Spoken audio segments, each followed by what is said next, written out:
안녕하십니까. 자동화공학과 2017-0280 원중호입니다. 제조시스템공학 중간고사 발표를 시작하겠습니다.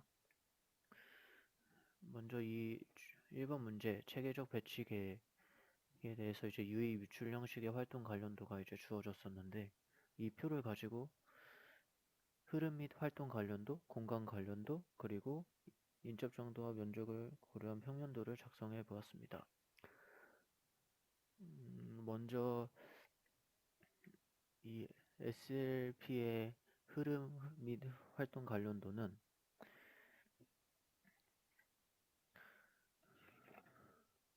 활동 부문 또는 구역의 실제 필요 면적을 고려하지 않은 채 활동들의 상호간, 지리적 위치가 결정되는 것이기 때문에 이제 이 점을 고려하여 이 유입 유출 형식의 활동 관련도에 표시된 근접도를 나타낸 이 알파벳을 기준으로 이렇게 작성을 해 보았습니다.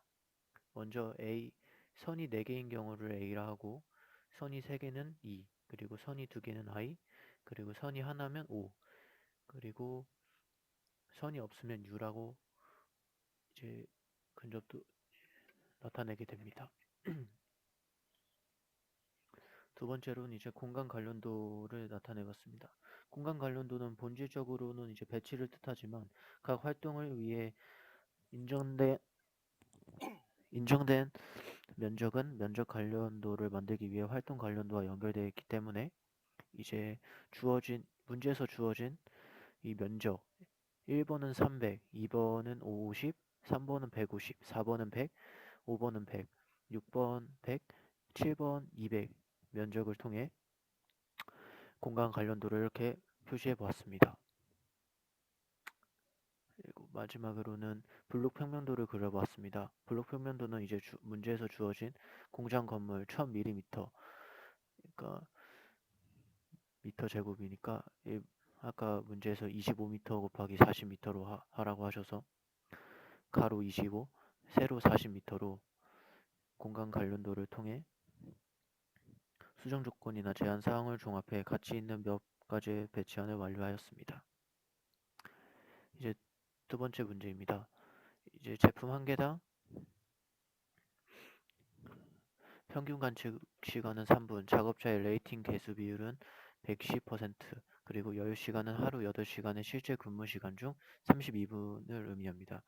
이제 이 식을 가지고 표준 시간을 구하는 건데, 자, 먼저 표준 시간을 구하기 위해서는 여유를 먼저 구해줘야 됩니다. 이 여유를 구하는 공식은 하루 실제 근무 시간 마이너스 이제 여유 시간분의 여유 시간입니다.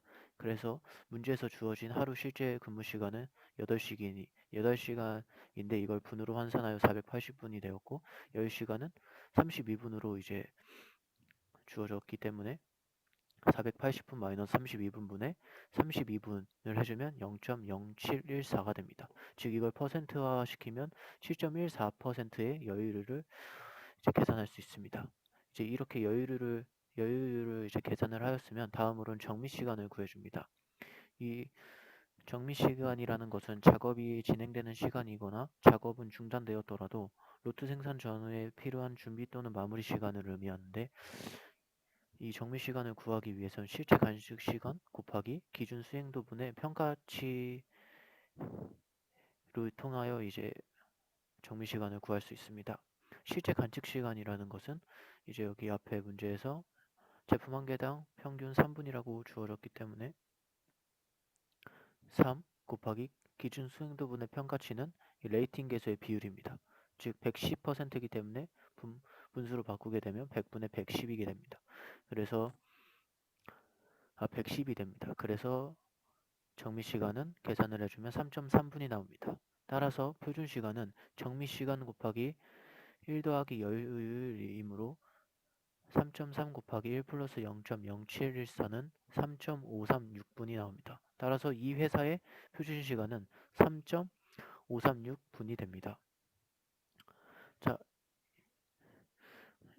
이제 마지막으로 전통적인 공장과 스마트 팩토리의 차이에 대해 이야기하겠습니다.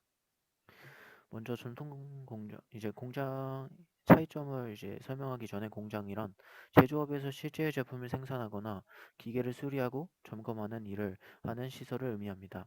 대표적으로 사업소, 제작소, 사업장 등으로 불리는 경우가 많으며 중소규모의 이제 공장 같은 경우는 내륙에 설치하는 것이 보통이고 석유 및 철강 등의 대규모 공장은 원료나 제품 반출입이 편한 이제 해안가에 설치되는 경우가 많습니다.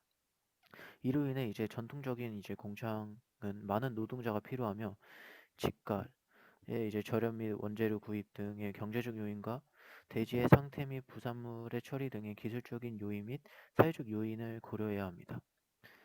또한 전통적인 공장에서의 공정은 다수의 노동자가 협동을 통해 일사불란하게 같은 제품을 계속해서 만들어내는 모습이 보여지는데 이러한 과정에서 생산의 주체는 인간이라는 것을 알 수 있습니다.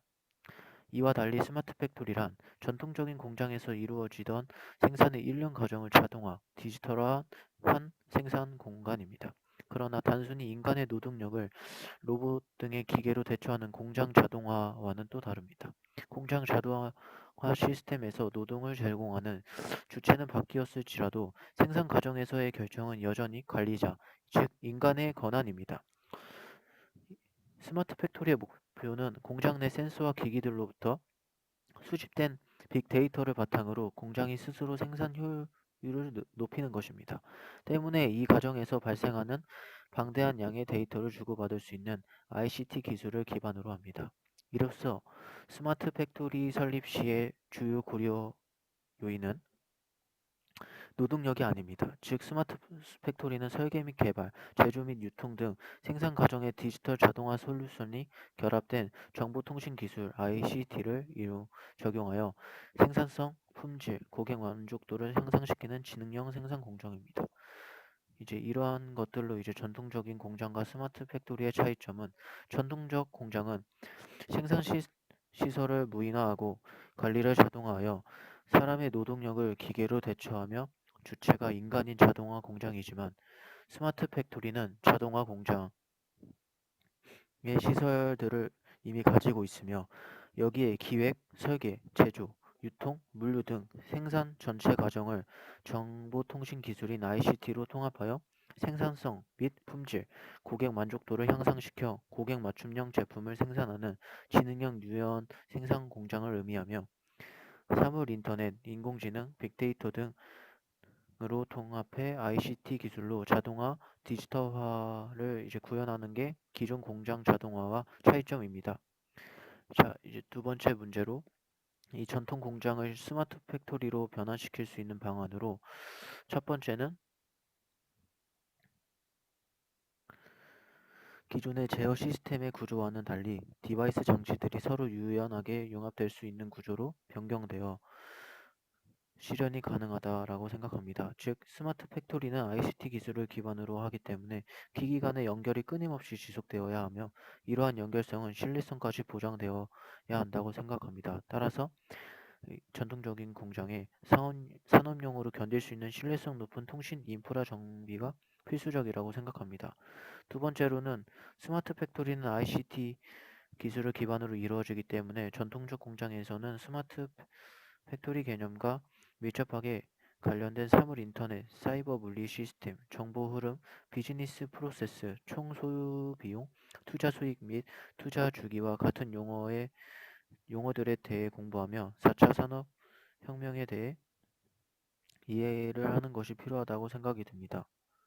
세 번째로 기술뿐만 아니라 조직도 중요하다고 생각하기 때문에 생산, IT, 마케팅, 영업 및 공급망 관리까지 다양한 분야의 인력으로 구성된 팀을 구성하도록 노력해야 한다고 생각합니다. 이러한 방법들을 이용하면 기존의 전통적 공장을 스마트 팩토리로 좀 더 쉽게 변환할 수 있다고 생각을 합니다. 이상 제주 시스템 공학 중간 발표를 마치겠습니다.